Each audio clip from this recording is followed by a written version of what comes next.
मयंक और सुहानी अपने घर लौट आए थे। दोनों ने कपड़ा चेंज किया और बेड पर लेट गए, पर दोनों पता नहीं क्यों उदास थे। जब से दोनों ने उस लड़के को देखा है, तब से किसी ख्याल में गुम थे।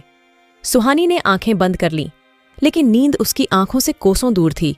उसके आंखों के सामने 2 साल पहले का वह मंजर घूम गया। आज सुहानी की शादी थी।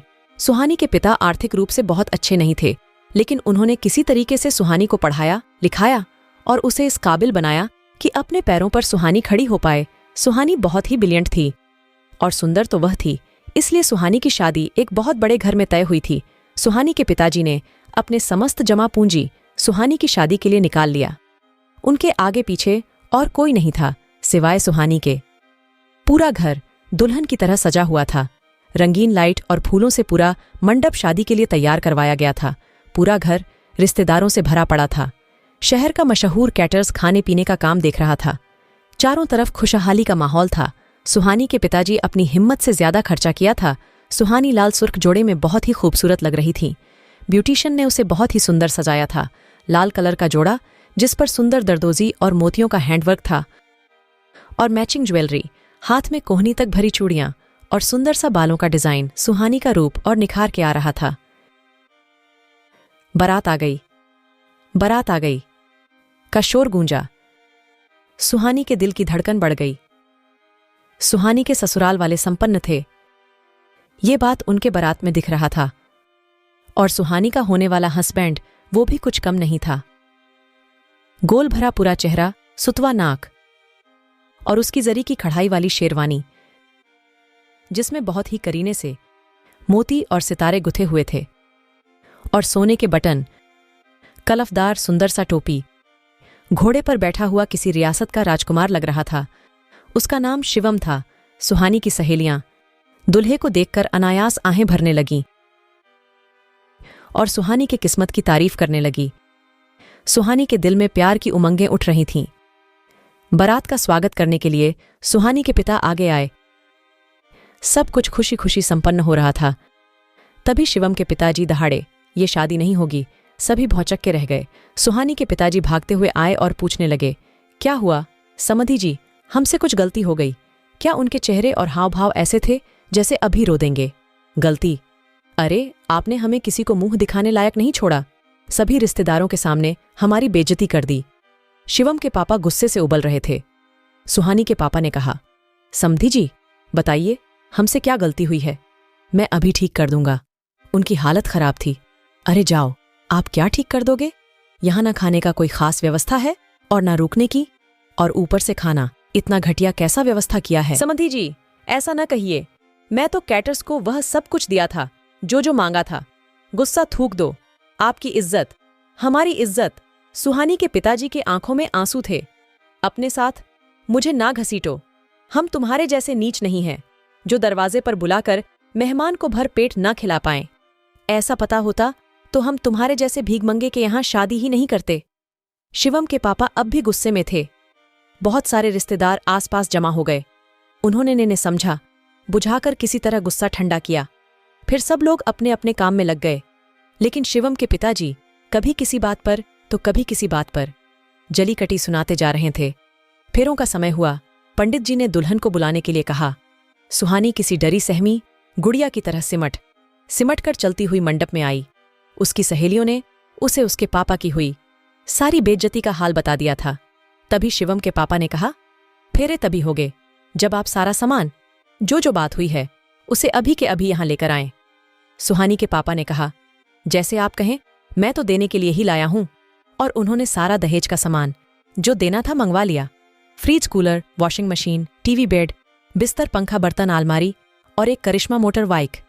लेकिन अचानक बाइक देखकर फिर शिवम के पिताजी भड़क गए और बोले, ये क्या है? मेरी और आपकी गाड़ी की बात हुई थी। सुहानी बोले, है तो समधी जी, ये रखी तो है। उन्होंने बाइक की तरफ इशारा किया। क्या मतलब, ये गाड़ी है क्या?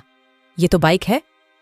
शिवम के पापा बोले, हाँ तो मैं इसी गाड़ी की बात करके आया था आपसे। सुहानी के पापा बोले, तुम्हें गाड़ी और बाइक फर्क नहीं पता है क्या? मुझे बेवकूफ समझा है क्या? ये तुम्हारी चालाकी यहां नहीं चलेगी।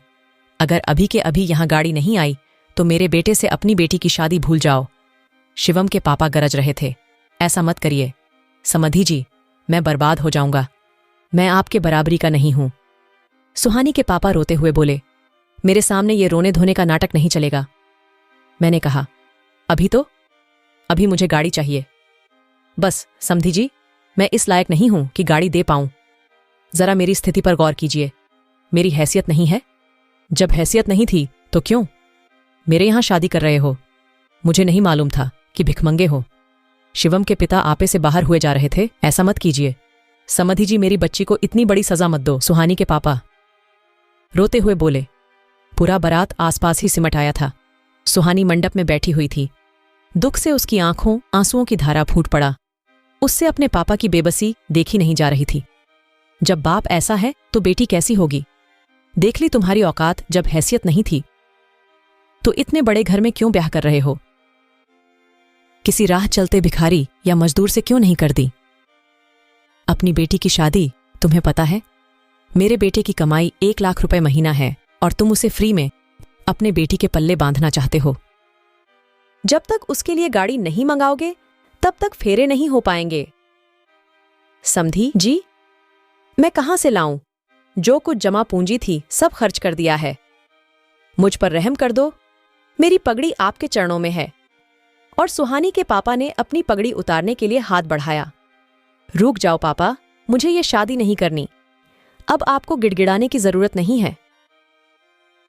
सुहानी गरज कर बोली। पूरा मंडप सन्न रह गया।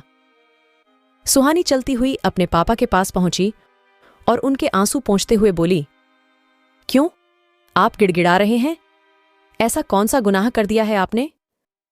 आपने औकात से ज्यादा खर्च किया है, लेकिन ये बात इन दहेज के लालची को बिल्कुल समझ में नहीं आएगी। ये लड़की होश संभाल के बात कर, हम लड़के वाले हैं। शिवम के पापा गुस्से से दहाड़े, तो क्या ऐसा कौन सा तीर मार लिया है? आप में ऐसी क्या खासियत है कि लड़की का बाप अपना खून बेचकर लड़के वालों की मांग पूरी करे? सुहानी किसी शेरनी की तरह गुर्राई।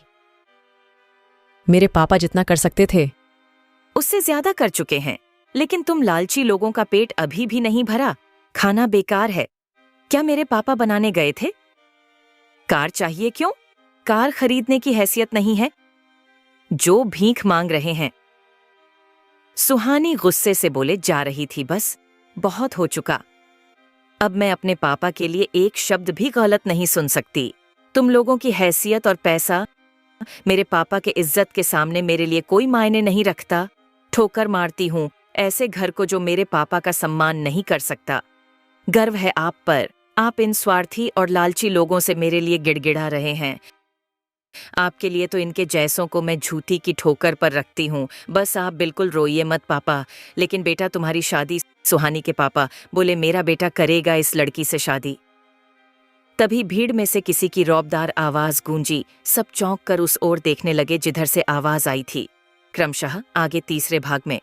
दोस्तों, अगर कहानी अच्छी लगी हो तो Shiv India story channel subscribe करें और कमेंट में बताइए। तुम मेरे हो हिंदी कहानी भाग 2।